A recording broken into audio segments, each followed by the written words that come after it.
Hey guys, it is Frog here, and this is my first best class setup video. I'm doing the Tac-19 shotgun because this is one of my favorite guns in the game. I enjoy using it. I also think it is not a heavily used weapon, and I think it's just a really fun gun to use. I like to create fun kits, and this is one that I actually really enjoyed. So, before I say what I chose here, I want to go over what I try to get from kits like this. With a shotgun, you really got to focus on gap closing. You want to shrink the space between you and your enemy because you have a shotgun, you have no range, and you got to make sure you can kill your enemy quickly and close that space between him to get that first shot, one-shot kill on him. Without that, he's going to mow you down with something like a ball or an AK-12 or anything like that because not many people use shotguns in this game. You also want to focus on flanking. With a gun like this, you want to get around your enemy. You always want to be able to get that one shot in, shoot and move, shoot and move. Also, you want to play CQC. You do not want to focus on trying to cross streets, trying to get into big open rooms, anywhere where you're going to be at a disadvantage. You want to focus on making that beginning space that you have to fight in as small as possible to maintain the really quick gap close ability. You just want to make sure you can shrink that space between you and your enemy as quickly as possible, and also you want escapability. Once you get a kill, you got to move. If people are going to know where you are, they're going to try to wait for you with your shotgun because they know you will not be able to get them in open area. So you need to somehow, once you get a kill, get out of there and move.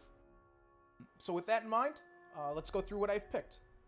Okay, I really enjoy the laser sight on this gun. The reason why is you want to shrink the mass as small as possible to get better one-shots. The more part of your shot that hits the enemy, the higher chance you have for a one-shot kill, which is very useful with a gun like this.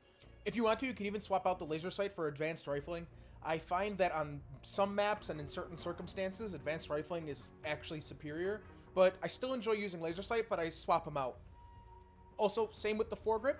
Your foregrip, you want that mass as small as possible, you want that accuracy, so you got to use the foregrip. I also picked lightweight and overcharged. Lightweight because you need that speed for the gap closing. You have better speed for flanking. You have better speed for CQC. Maintaining that close, aggressive style you can play with the shotgun. You want to always play an aggressive style with the shotgun. Same with overcharged.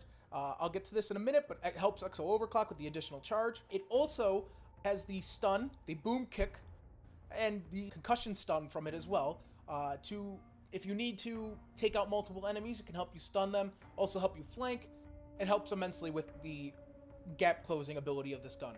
Peripherals, this is one of my favorite perks in the game. You can switch it if you want.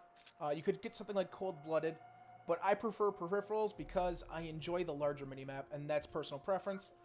Blast Suppressor, I think, is required on every single one of the kits you ever design. It's just so necessary. People will know exactly where you are and know you're coming, and you're going to lose every element of surprise if you do not carry that on you. XO Overclock, as I said, I use that with my overcharge.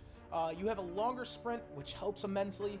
Gap closing, flanking, CQC, you can get faster into those CQC spots, stay in those CQC spots, get out of harm's way if somebody on your back and you're reloading. Any one of those, the XO ability is completely useful. I also love stun grenades. I get 2 of them because I end up with this kit having an extra slot, so I put it in another stun grenade.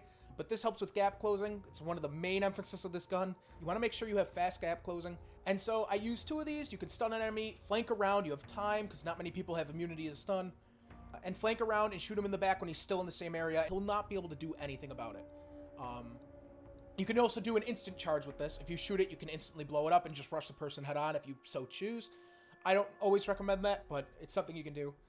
For my Scorestreak 1, I picked the UAV. I love it. I mean, again, same with Blast Suppressor and peripherals. It should be UAV. Everybody should have a UAV. If you only carry 1 perk or 1 Scorestreak, make sure it's a UAV. I enjoy threat detection on it. It costs more points, but it makes it 20 times more useful. Seeing through walls with this gun it's good for any gun if you can see through walls, but maintaining where you can choose and pick to attack and know where somebody's coming from can make you attack at small points to get those one-shots in quicker. System hack, as of today, this was just nerfed. That the day I'm doing this video, this was just nerfed. They increased the points allowance for it and also removed the X from the front of your screen.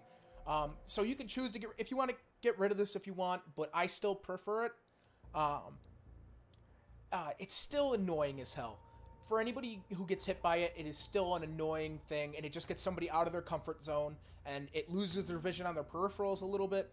And I like extended time on this because it just makes it that much longer and that much more of a nuisance on somebody. Just makes it that much more that you're going to win the one-on-one firefight.